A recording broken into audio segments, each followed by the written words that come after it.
Tenemos a Nicolás del Caño, precandidato a presidente. Lo conocí hace casi 4 años cuando quería ser presidente de la Argentina.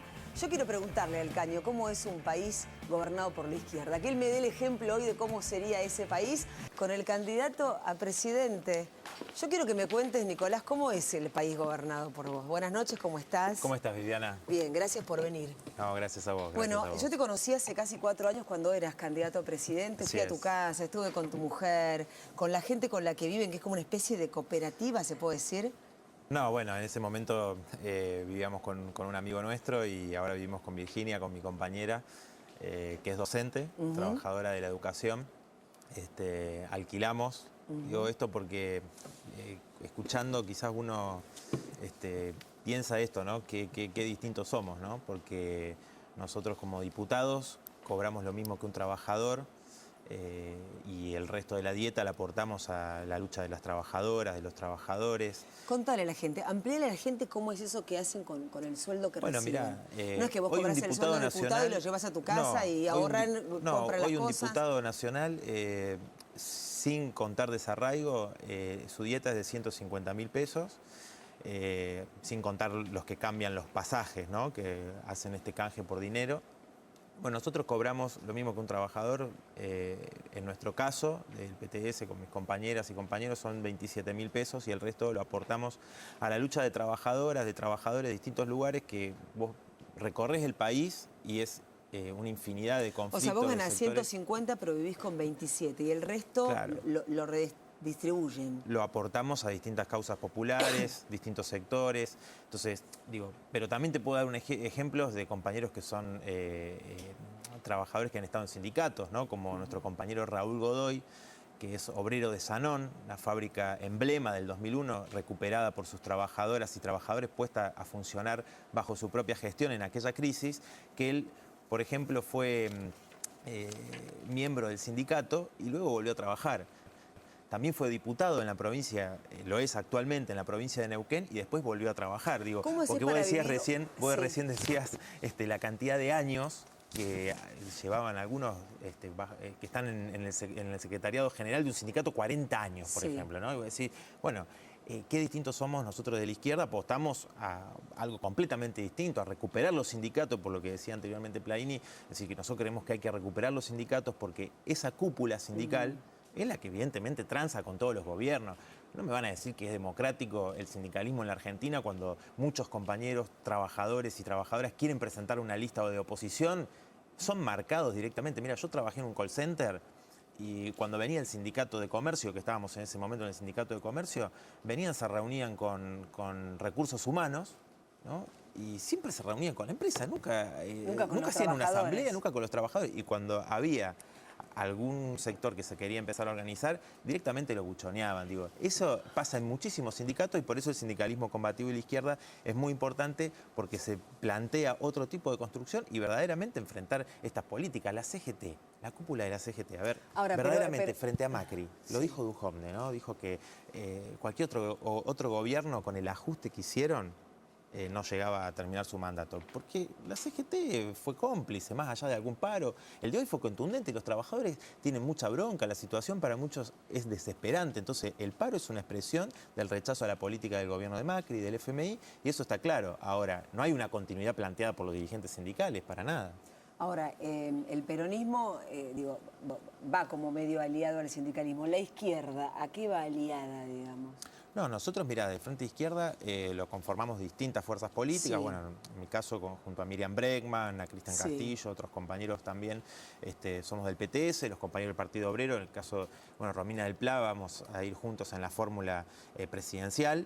También Néstor Pitrola, otros compañeros, también Izquierda Socialista. ¿Pero están todos unidos o van por separado? No, nosotros somos como la maña que no puede juntarse. No, nosotros somos todos. Un frente que nos conformamos en el 2011. Y a partir de eso, por ejemplo, no solamente logramos 40 bancas parlamentarias en todo el país, en muchas provincias, en legislaturas, en Consejo Deliberante, en el Congreso Nacional, sino que también un avance importante en las comisiones internas, en los cuerpos delegados de los trabajadores, en los centros de estudiantes, en los barrios, en la juventud, en el movimiento de lucha de las mujeres.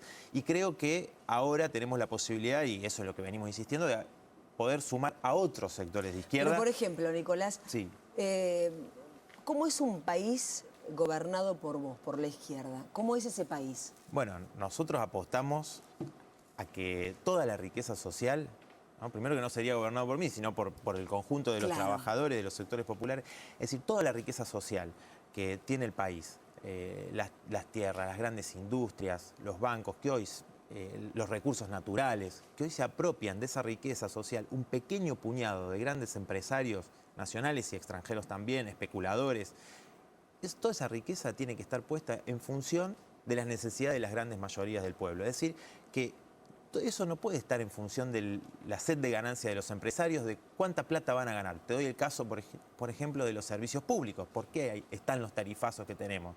Porque esas empresas piensan todo en función del lucro. Entonces, para que las familias puedan tener calefacción en su casa, cocinar o tener luz, hay alguien detrás que está ganando fortuna, como ganaron estas empresas, ¿no?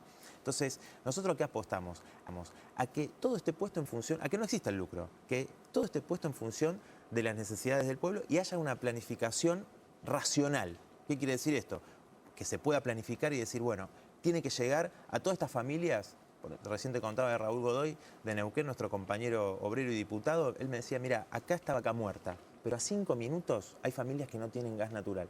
O sea, la desigualdad es impresionante, ¿no? Las empresas petroleras se llevan muchísimo más de lo que les cuesta la extracción del gas y del petróleo, ¿no? Si tienen ganancias extraordinarias. Nosotros apostamos a otro tipo de sociedad, es decir, que exista una igualdad real. ¿Dónde existe eso en el mundo? Una igualdad pienso real. En Cuba, pienso No, mira, en realidad... Corea del Norte, No, en realidad digo en Cuba, China, pero... En realidad en Cuba existe un bloqueo hace mucho tiempo, ¿no? Sanciones, un bloqueo económico brutal. Y a pesar de eso, y a pesar de que se están llevando adelante medidas procapitalistas, ¿no? Si nos remontamos históricamente, la Revolución Cubana hizo que Cuba no fuese Haití.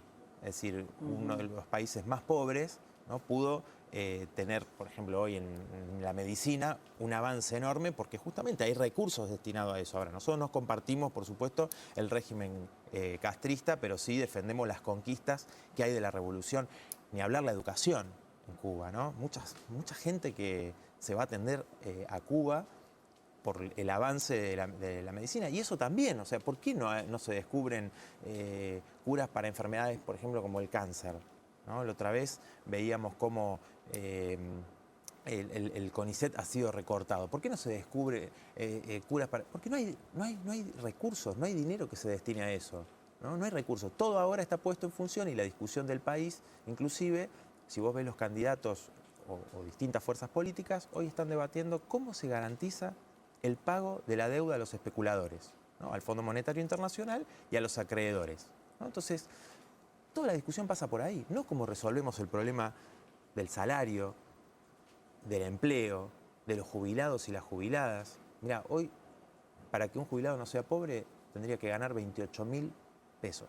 Bueno, el 70% de las jubiladas y los jubilados hoy son pobres en la Argentina, ¿no? Y muchos cobran la mínima de 11.000, un poco más de 11.000 pesos, ahora a partir de junio. ¿Lees las encuestas, Nico? Sí, obviamente. ¿Cuánto uno te lee... da una encuesta vos hoy como precandidato? No, depende, hay distintas encuestas, ¿no?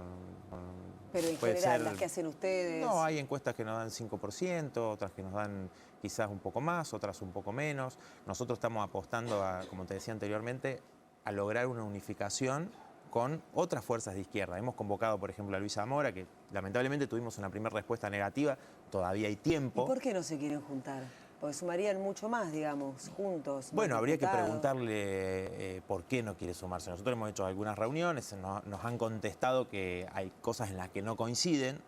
Obviamente nosotros dentro del Frente Izquierda tenemos nuestras diferencias, nuestros debates, pero partimos de la base de que somos fuerzas anticapitalistas, de los trabajadores y las trabajadoras, que apostamos a otro tipo de sociedad y que además siempre estamos del mismo lado, ¿no? ¿Cómo es un país trotskista? ¿Cómo es? No, bueno, por eso te decía, es un nuevo tipo de sociedad, donde a partir de esa igualdad real, ¿no? Porque muchas veces se habla de la igualdad, no, bajo este sistema social existen un pequeño puñado que tiene cada vez más y grandes sectores del pueblo que tienen cada vez menos. Entonces nosotros apostamos a que a partir de una igualdad real, donde todos puedan tener trabajo, un salario igual a la canasta familiar, acceso al arte, a la cultura, a la educación, ¿no? Porque también hay desigualdad en eso. Hay gente que no tiene para comer. No puede existir la libertad. Si alguien no tiene para puede, comer, no puede existir puede la elegir libertad, nada. exactamente, si los niños sufren hambre. Bueno, Virginia, mi pareja es docente y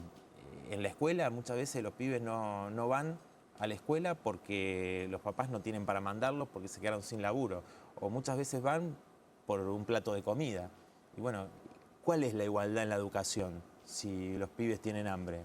No, por eso nosotros creemos que los recursos están. Esto no es un planteo utópico o idealista. Los recursos están, eso está claro. Argentina es un país rico. ¿Y por qué esos recursos van para ese pequeño puñado? Y bueno, porque son los que tienen el poder. Me quedé sin tiempo. Igual los países utópicos me parecen divertidos, me parece que están buenos. Ojalá. Es la única salida realista, la única salida realista para la gran mayoría del pueblo. Gracias, Nico. No, gracias Hacemos a un vos. corte y ya venimos con más.